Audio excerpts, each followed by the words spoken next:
கோலி talk Kollywood news. மீண்டும் கணவர் இயக்கத்துல நடிக்க வராங்க அமலா பால். திருமணத்துக்கு பின்னாடி நடிக்க போறதில்லன்னு முடிவு செஞ்சிருந்த அமலா பால் தன்னோட கணவர் விஜய் இயக்கத்துல மீண்டும் நடிப்பை தொடர முடிவு செஞ்சிருக்காங்க. விஜய் இயக்கத்துல தெய்வ திருமகள், தலைவா படங்கள் நடிச்ச அமலா பால் அவரோட ஏற்பட்ட காதலால கடந்த மாதம் இயக்குனர் விஜய திருமணம் செஞ்சுக்கிட்டாங்க. திருமணத்துக்கு முன்னாடி அமலா பால் தனுஷோட ஜோடி சேர்ந்து நடிச்ச படம் வேலையில்லா பட்டதாரி.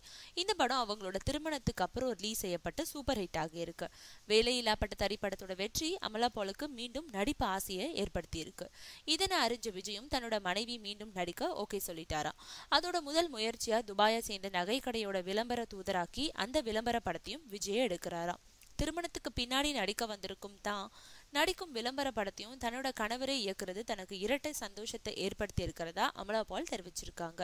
மேலும் வேலையில்லா பட்டதாரி தனக்கு ஏகப்பட்ட பாராட்டுகளை பெற்று தந்திருக்கிறதுனால அது மாதிரி வாய்ப்புகள் வந்தா தான் நடிக்க தயாரா இருக்கிறதாகவும் அவங்க சொல்லியிருக்காங்க.